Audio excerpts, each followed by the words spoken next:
This is the second video in a series of videos I am making about TVC-1, my first attempt at a thrust vector controlled rocket. So let's get started.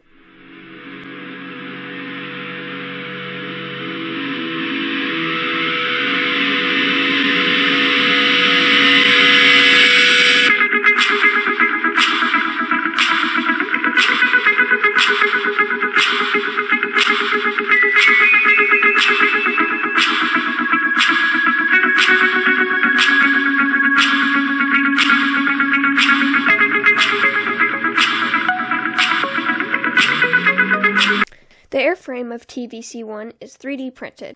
I chose 3D printing because it is something that I have lots of experience with and it is very easy to rapidly iterate with. I can 3D print this vehicle probably 3 times a day. 6 if sleeping is optional. There are 2 main sections of airframe. The first is a section of 54mm 12-inch tall tube, and the second is a shorter 6-inch section of tubing. The shorter section of tubing acts as the avionics or payload bay, and the larger section of tubing acts as the booster section, and houses the TVC mount and motor. So in talking about building this thing, we're going to start with the 6-inch section of tubing. The first thing I did was anchor the mount for the roll-wheel drive motor. At the time, I did not have a small enough drill bit, so I decided to just screw it directly into the airframe. Now, we will talk about this in a future video, but to keep the vehicle stable, we don't use fins. We use something called TVC. This involves moving the motor to remain stable, and we do this through a TVC gimbal mount, which sits roughly 3 inches from the base of the vehicle. Now, typically, on a high-power rocket with something like an M or an N motor, you usually will have something called an aero pack to keep the motor in the vehicle after burnout. But you won't use that to transfer the thrust into the vehicle. The motor case typically has a lip, and that sits on the airframe, and that transfers the thrust into the vehicle. And you don't typically want to bottom out on the aero pack because it just isn't strong enough to take the entire thrust of the motor. And if you do bottom out on the aero pack, your rocket might not have the best day. That's pretty, but that's not what we wanted. That is pretty. All you photographers need to take that shot.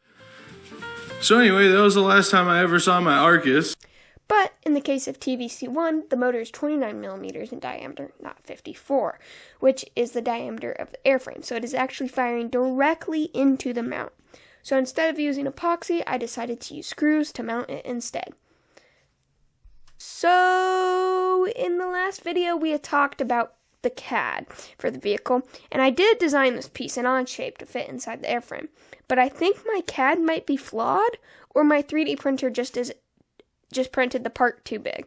But I decided that the piece should fit, so I took the part and shoved it into the airframe.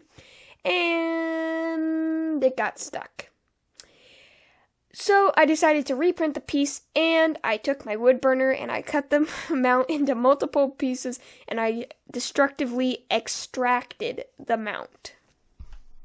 Then I had to do, and I am not exaggerating here, 1 trillion billion million hours of sanding to get this piece to fit into the airframe of the vehicle.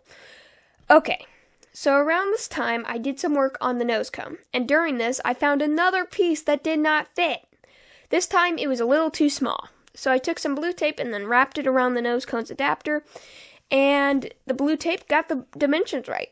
The next part of the airframe is the launch clamp adapter. This part was pretty simple. I just had to slide the 2 pieces over the airframe, and then I planned to epoxy them to the airframe, but when I painted the vehicle, it glued the adapter to the vehicle. Whoops. Then I had to drill a small hole for the on-off switch to turn the computer on and arm all data recording, as well as the TVC mount. But this switch does not arm the ignition of the motor. That is handled by the launch pad computer, which we will cover in the next video. Then the final thing I had to do was paint the vehicle from its prototype colors to the flight colors, or all black. Okay, so that's about it for today's video, but I do have an announcement. The Pendergast Orbitals app is ready for channel review. I'm going to have the link in the description below. Now, this job would typically go to my Patreon members, but I don't have any Patreon members. But if you want to become the first, that link is in the description too. But until then, my name is Liam P., and I'll see you next time.